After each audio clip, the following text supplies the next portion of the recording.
All right, let's talk about surface tension. You know what I mean, that invisible skin that forms on top of water. But what if the cause wasn't what we all learned in science class? Today, we're going to explore a really fascinating, pretty unconventional theory that says the answer has a lot more to do with gravity and the sheer weight of the air all around us. You've seen it a million times, right? A little bug, a water strider just zipping across a pond, or how a single drop of dew can just cling to a leaf. It's all because of that invisible skin on the water. But what's actually making it happen? That simple question, well, that's where our whole journey starts today.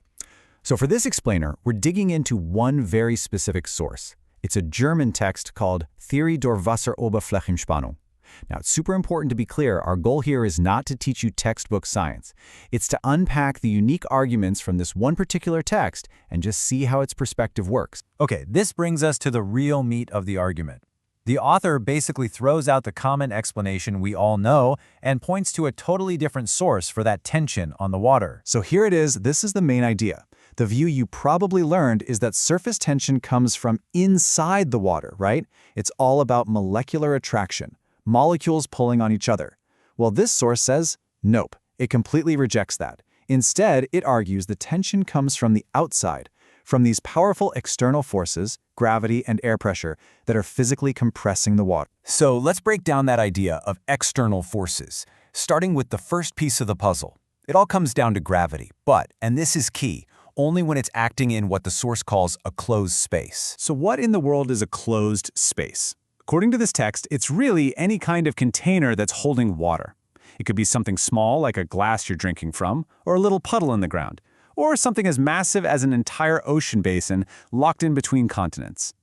Getting this concept of containment is absolutely crucial for understanding the rest of the theory. Okay, so how does this closed space actually create surface tension? The source lays out a pretty simple chain of events. First, you've got water filling the space. Next, gravity pulls that entire mass of water straight down.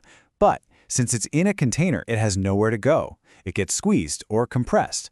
And according to this theory, that compression is what creates the tension you see on the surface. This quote from the source really just nails the whole idea. It's not about an internal pull between the molecules. The author's whole point is that it's an external push, a compression. Think of it this way. Conventional theory says the water is pulling itself together. This theory says the world is squeezing it together. That is a fundamental shift in thinking. Now, this theory makes a pretty bold prediction, and the author uses a cool thought experiment to show it. Imagine you take water into zero-G space. In this model, surface tension would be impossible. No gravity means no downward force, which means no compression. Simple. But what about the moon? It has some gravity, even if it's weaker. So the theory says if you had a glass of water on the moon, yep, you would still see surface tension. But here's the thing. In this theory, gravity isn't working alone. There's a second, absolutely massive external force in the mix, pressing down on the water from above. And that's the atmosphere itself. The author uses a really dramatic number to get this point across. 10 tons. That's the number. The source uses this figure to represent the weight of the air just sitting on top of the water. Just let that sink in for a second. The idea is that this huge, heavy blanket of air is constantly pushing down, adding to the compression. So just to be super clear, that 10-ton figure is how this source pictures atmospheric pressure. So it's not just gravity pulling the water down into its container. In this model, you've got the air itself acting as a powerful force, actively pushing down on the surface and adding a ton of extra compression. And to really drive home the power of this pressure, the author takes the idea to an extreme. They speculate that under incredibly high pressure, let's say 100 bars, the water's surface wouldn't just be tense. It would be, and I'm quoting here, stone hard. I mean, what a striking image, right? It's designed to show that surface tension, in this view, isn't some delicate little thing, but a product of sheer, brute force. So, we have two forces working together. You've got gravity giving that initial squeeze inside a container, and then you have air pressure adding a huge push from the top.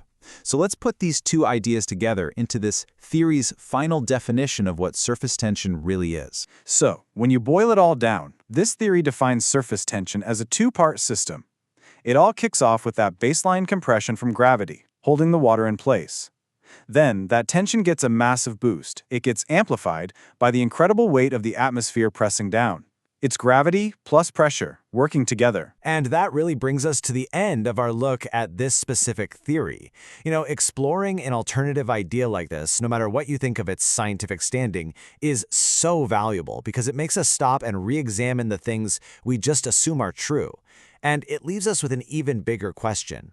What does it actually take for any new idea, any new theory, to challenge what everyone already believes and finally get accepted? It's a really cool thought about how knowledge itself changes over time.